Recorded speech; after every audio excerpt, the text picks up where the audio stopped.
ശരിക്കും ഇത് വിദ്യാർത്ഥികളോട് ചെയ്യുന്ന വലിയൊരു ക്രൂരത ആയിട്ട് തന്നെ നമുക്ക് പറയാൻ പറ്റുള്ളൂ. അതായത് എക്സാം ടൈം ടേബിൾ ആദ്യം ഒന്ന് വരാം, പിന്നെ 2 ദിവസം കഴിഞ്ഞിട്ട് മാറ്റാം, പിന്നെ എക്സാമിനോട് അടുക്കുമ്പോൾ വീണ്ടും എന്തെങ്കിലുമൊക്കെ ചേഞ്ച് വരാം. അതായത് മുൻകൂട്ടി നമ്മൾ പല അവധികളും നമുക്കറിയാം, എന്നിട്ട് വെറുതെ ഒരു ടൈം ടേബിൾ അങ്ങോട്ട് ഇടാം.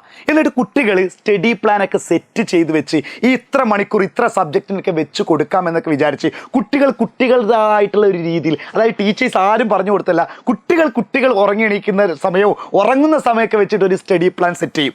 എന്നിട്ട് നിങ്ങൾ ആ ഒരു സ്റ്റഡി പ്ലാൻ അനുസരിച്ച് കുട്ടികൾ ഇങ്ങനെ പഠിച്ചുകൊണ്ടിരിക്കുമ്പോൾ പെട്ടെന്ന് വെച്ചിട്ട് സ്റ്റഡി മാറ്റി, അല്ലെങ്കിൽ നമ്മൾ പറഞ്ഞ ടൈം ടേബിൾ മാറി എന്ന് പറയും. ഇത് ശരിക്കും വിദ്യാർത്ഥികളോട് ചെയ്യുന്നതാണ്. നിങ്ങൾക്കറിയില്ല ഇങ്ങനെയൊക്കെ സംഭവിക്കാൻ സാധ്യതയുണ്ട്, 2 എക്സാം വന്നാൽ ഇങ്ങനെ സംഭവിക്കും. അതൊക്കെ നിങ്ങൾക്ക് മുൻകൂട്ടി ഇന്നലെ കൊടുന്ന ആളാണോ ടൈം ടേബിൾ ഇടുന്നത്, അല്ലെങ്കിൽ ഇന്ന് രാവിലെ അപ്പോയിന്റ് ചെയ്തിട്ട് ഉച്ചയ്ക്ക് ശേഷം അല്ലെങ്കിൽ ഉച്ചയ്ക്ക് തന്നെ ടൈം ടേബിൾ ഇടിപ്പിക്കുന്നതാണോ, അല്ലെങ്കിൽ ഫസ്റ്റ് ഡേ ആണ് അവർ ആ ജോലിയിൽ കയറിയത്, അന്ന് 1 മണിക്കൂർ കഴിയുമ്പോൾ തന്നെ അവർക്ക് കൊടുത്ത ജോലി എന്ന് പറഞ്ഞാൽ ടൈം ടേബിൾ ഇടലാണ്, അതുകൊണ്ടാണ് തെറ്റിയത് എന്ന് പറയാൻ ഇത്രയും വർഷത്തെ എക്സ്പീരിയൻസ് ഉള്ളവർ തന്നെയല്ലേ ഈ ടൈം ടേബിളൊക്കെ ഇടുന്നത്? അല്ലാതെ വേറെ ഇതിനെപ്പറ്റി യാതൊരുവിധ ബോധവും ഇല്ലാത്തവരെന്നല്ലേ? ഇത് ശരിക്കും നിങ്ങളുടെ ഒരു അനാസ്ഥ തന്നെ ആയിട്ടാണ് നമ്മൾ പറയുന്നത്. ഇനി നോക്കാം എന്താണ് ടൈം ടേബിളിലുള്ള മാറ്റം എന്ന് പറഞ്ഞാൽ. അതായത് ചൊവ്വാഴ്ച ഇംഗ്ലീഷ് ആയിരുന്നു നിങ്ങളുടെ എക്സാം. ചൊവ്വാഴ്ച അതായത് ശരിക്കും സയൻസ് ആയിരിക്കും അന്ന് 2 എക്സാം ഉണ്ടായിരുന്നു, ഇംഗ്ലീഷും ഉണ്ടായിരുന്നു മാത്സും ഉണ്ട്. ഇപ്പോൾ അതില്ല, ഇംഗ്ലീഷ് ഇല്ല.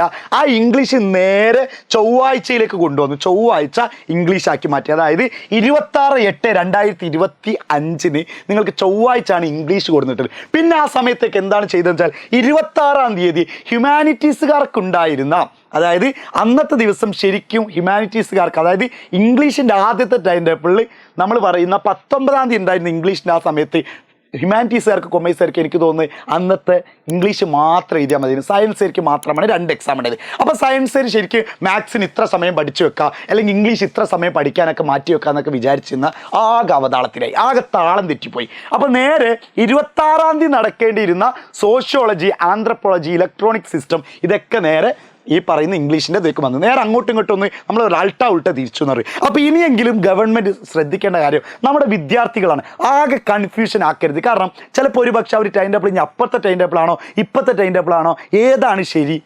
വിദ്യാർത്ഥികളല്ലേ, അവർ നമ്മളെ കണ്ടല്ലേ പഠിച്ചു വരേണ്ടത്. ഇതന്നെ കാണുമ്പോൾ അവരെന്താ വിചാരിക്കല്, കേരളത്തിൻ്റെ വിദ്യാഭ്യാസ സിസ്റ്റം ഇങ്ങനെയൊക്കെ മാറ്റിയാൽ പ്രശ്നമില്ല. അപ്പോൾ ഇനി ഒരു ടൈം ടേബിൾ വരുമ്പോൾ വിദ്യാർത്ഥികൾ ശ്രദ്ധിക്കൽ എന്തായിരിക്കും, ടൈം ടേബിൾ ഇനി മാറിക്കോളൂ, ഇത് വെച്ചിട്ട് ഒരിക്കലും ടൈം ടേബിൾ ഇട്ടിട്ട് ഒരു കാര്യമില്ല എന്ന് തന്നെ ചിന്തിക്കോളൂ. ഉറപ്പല്ലേ? ഞാനാണെങ്കിൽ അങ്ങനെ ചിന്തിക്കോളൂ. ഞാൻ മാത്രമല്ല, കേരളത്തിലെ ഏതൊരു വിദ്യാർത്ഥികളും അങ്ങനെ ചിന്തിക്കേണ്ട ഒരു അവസ്ഥയിലേക്ക് നിങ്ങൾ മാറിയിരിക്കുകയാണ്. അത് ഒരു ഗവൺമെൻറ്റിന് ഞാൻ പഴിച്ചാറില്ല, ഇതൊക്കെ എല്ലാ ഗവൺമെൻറ്റും വരുമ്പോൾ ഉള്ള സംഭവമാണ് ടൈം ടേബിൾ മാറ്റല്. ഓക്കെ, നമുക്കറിയാം പെട്ടെന്നൊരു ഹർത്താൽ വരില്ലേ, മുൻകൂട്ടി നമുക്ക് കാണാൻ പറ്റില്ല. ചിലപ്പോൾ ഏതെങ്കിലും വിശിഷ്ട വ്യക്തികൾ ചിലപ്പോൾ അന്തരിക്കുന്ന കേസ് നമുക്ക് മുൻകൂട്ടി അറിയില്ല, അതൊക്കെ ഓക്കെ. അല്ലാതെ തന്നെ നമുക്ക് പല അവധികളും പല കാര്യങ്ങളും, ഇപ്പോൾ എനിക്ക് തോന്നുന്നത് SSLCയിൽ ഏതോ ഒരു ക്ലാസ്സിൽ അങ്ങനെ ഒരു സംഭവം ഉണ്ടായിട്ടുണ്ട്. അതായത് വെള്ളിയാഴ്ച ഒരു പള്ളിയുടെ സമയത്താണ് കൊണ്ടുപോയിട്ട് ടൈം ടേബിൾ വെച്ച്. ഇത് ഓക്കെ, ഓൾറെഡി അറിയാം ആ സമയത്ത് പള്ളിയാണെന്നുള്ള സമയം, അതായത് ഒരു 1:30-1:15 സമയത്തെ കുട്ടികൾക്ക് ഫുഡ് കഴിച്ച് എത്താൻ പറ്റില്ല. എന്നിട്ട് ആദ്യം ഒരു ടൈം ടേബിൾ ഇട്ടു, പിന്നെ അത് മാറ്റി. ഇതിൻ്റെയൊക്കെ എന്താ ആവശ്യം?